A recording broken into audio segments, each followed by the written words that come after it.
There we go. Hello, everyone. Hi, Olivia. It's wonderful to have you. We are the Story Sunbirds, a kidlit collective of authors and illustrators whose mission is to cultivate a dynamic and inclusive community rooted in justice, anti-racism, and anti-colonialism. So a year ago today, the children of Gaza held a press conference outside of El Shifa Hospital to ask for an end to the war. And today we're taking part in a Children's Day of Action. It's a multi-organizational, multi-day effort to commemorate that day. And our action is a day-long read-aloud. So we have some amazing authors and illustrators who will present every 20 minutes, and you can find that in our webinar chat. You can find the list, the lineup. And we are also raising money for the Middle East Children's Alliance. Your donation will provide essential services like shelter, food, clean water, medical and psychological aid, and children's programming to families in Palestine. And be on the lookout for the link in the chat as well.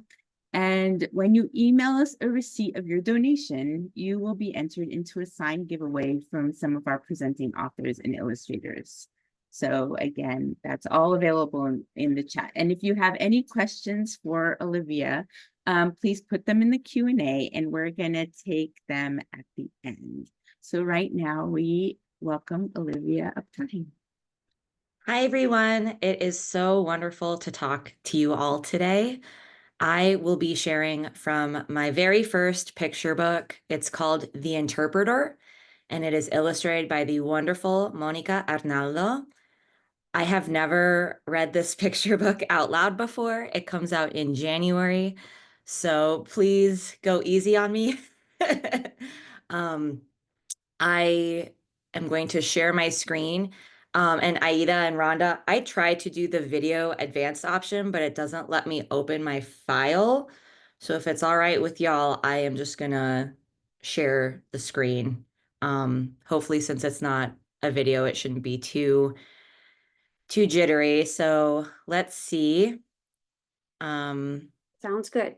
Let's give it a try. It's all good. Everything's all good.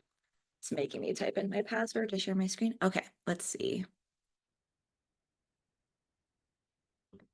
Oh goodness, let's see if it lets me do it. Okay, here we go. All right, can you guys see this? Do you see a green shirt? We do. Okay. See you.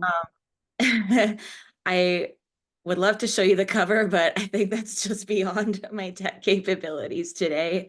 But we will get started. All right.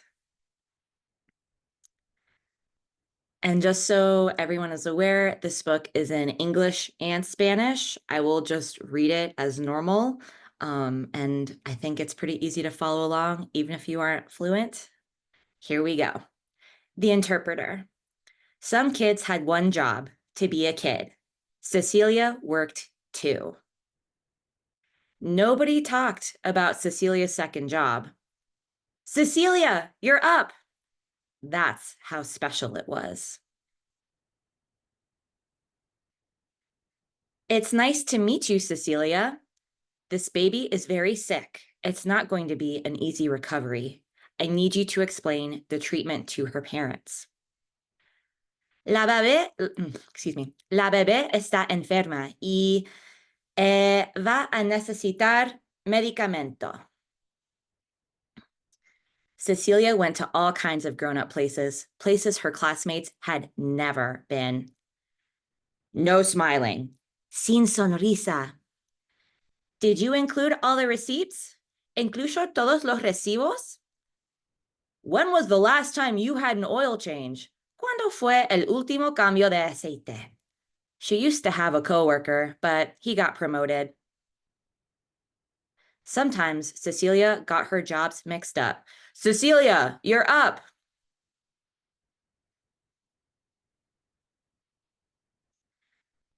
Only 2 inches, please. No bangs. She should have seen me sooner. Look at this frizz. Don't worry, she'll cut your hair the way you like. Thank you, Cecilia. What would I do without you? ¿De dónde son estos mangos? Where are the mangoes from? What'll it be, folks? ¿Qué quiere pedir? ¿En cuánto días llega? When will the package get there? In bacho kuchulue tochensa loshinas. How old is your little one? Quieren saber la edad de la bebé. For service in Spanish, press 3. Marque el 3. ¿Qué significa at your earliest convenience? Lo más pronto posible. Cecilia had been working overtime. She was so tired. Cecilia! Her friends wanted her to play outside with them, but there was so much left to do. Cecilia! Sorry? I asked, how are you doing? ¿Cómo están? No, Cecilia. I asked you. How am I doing? Mija, are you okay? Cecilia couldn't take it anymore. She was done being a professional. Mami, papi, no quiero hacer recados cada día y esperar en el DMV. Quiero estar afuera, quiero jugar fútbol, quiero bailar y pintar y comer helado y hablar en inglés y español cuando quiera. Quiero. Mom, Dad, I don't want to run errands every day and wait at the DMV. I want to be outside. I want to play soccer. I want to dance and paint and eat ice cream and speak English and Spanish whenever I want. I want. Mi amor, why didn't you say something before? Cecilia gulped.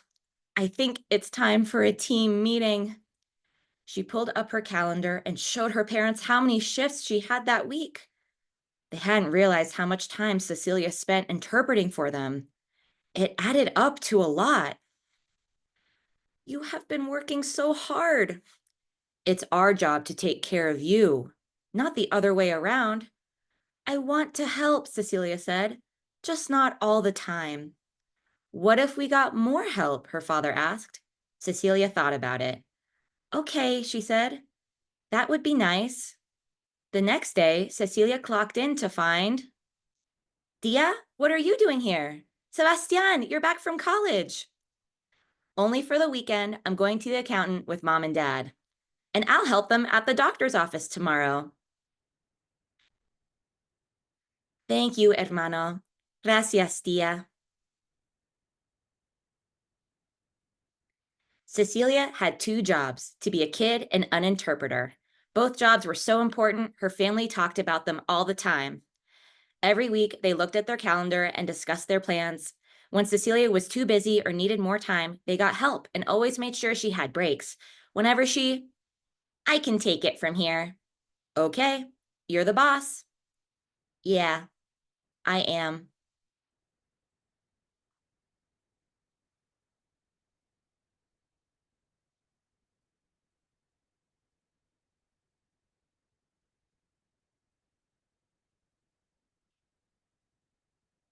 All right.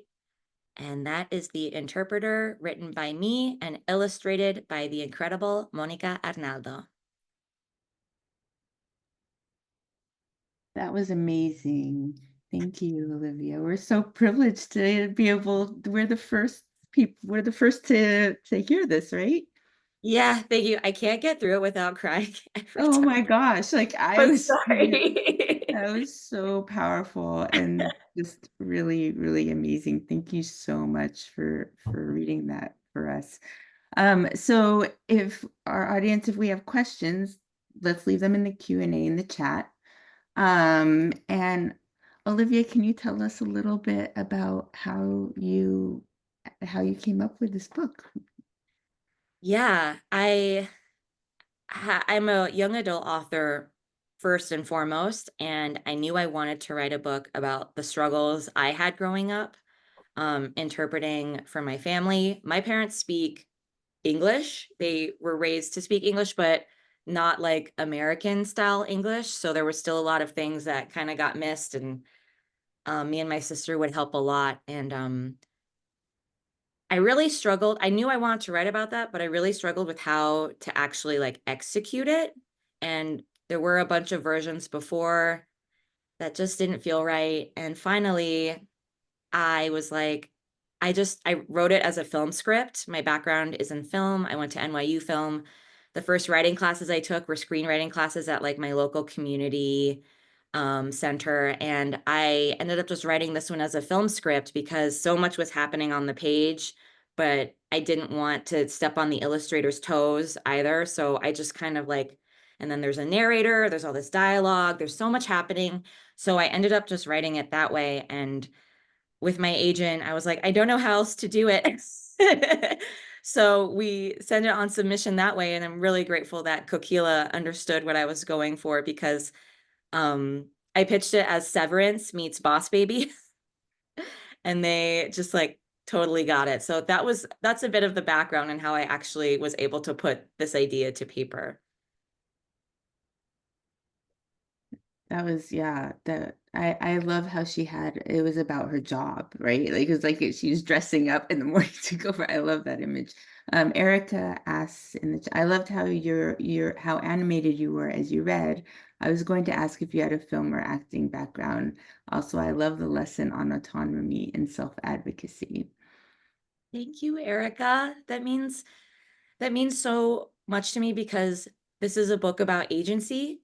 And I think when you are the child of immigrants or first generation, it's like, that's it. Your parents need you and you do whatever they say and the boundaries get blurred for better or worse. And so with this book, I really wanted to show how this can be a starting point, how you can have conversations about how much labor that is and how it doesn't, how your boundaries can be this like wonderful shining light around you. It doesn't have to be a bad thing, asking for help and just saying, hey, I need more assistance with this for little kids is revolutionary. And I hope that, and we're really lucky, there's a Spanish version, completely Spanish version coming out as well. So the speech bubbles will denote the languages, the speech bubble colors. You can see it was like blue in English and yellow in Spanish. So it's really helpful in the Spanish version, translated by the wonderful David Bowles. But I just want to show kids that it's okay to ask for help. This isn't just like a baked in foundational thing like I thought it was. You can always ask for help. This is your reality. And telling your parents it's too much is okay. Oh my gosh, as a daughter of immigrants, this this is everything. And I imagine so many kids of immigrants are gonna be like, wait, what? I can do that? Totally. Oh my gosh. Well, what advice would you give to other authors or I guess authors, since you are an author, do you have advice? Oh gosh. I think for me, it is find that truth. Like I thought everybody grew up the way I did. And as I get older and older, the more I realize the things that I thought were just absolutes in my world are not.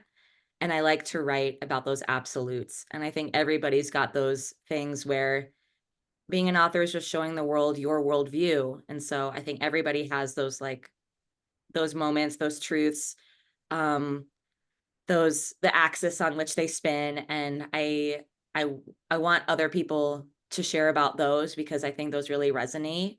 Um, and for me, it does require a lot of digging and a lot of digging deeper, but I think with the end result, it's totally worth it. I know it's so hard, but I just hope the authors know and writers know that like it's okay to write about the things that you grew up knowing but were never allowed to talk about. I love that. I love that. Absolutely. How is it doing a picture book? This is your first picture book, right? You usually write Yes. YA. So my dad's a pilot, and I always like to use the analogy that like writing a YA novel is like taking off with like infinite amount of runway. You know, you get to go at your own speed. Like if things aren't working, you can always like adjust. And writing a picture book is like landing an aircraft on like an aircraft carrier in the ocean. You have like 200 meters of like runway and like you better just land that thing because you have to say everything you want in 500 words. I know some picture books are longer. As the daughter of a 4-year-old, I don't like those picture books. They take forever. But like you have to say everything you want and in that amount of runway. And if you can't, like, it doesn't take off because kids have a very, very, very limited attention span, which isn't bad, right? They're great critics. So it is very, very different. And I will say the editing process, there's a lot more thinking than writing. You're just sitting there wondering, how can I say this in like the least amount of words possible and take out all of that beautiful and flowery language and just say what I mean, which honestly is way harder. Right. Absolutely. Oh, Daniel's on. Okay. I think we can transition now if that's okay. Just because we need to do a little bit of housekeeping, and okay. if or unless you had a burning question. No. Thank you so much, Olivia, for sharing your work. Let us know how to find you online in the chat. And thank you everyone for tuning in. Don't forget to donate to the Middle East Children Alliance, and you can find us on Instagram and follow our newsletter in the chat as well. So we're going to take a little pause to transition, and thanks, Olivia. Shukran. Bye.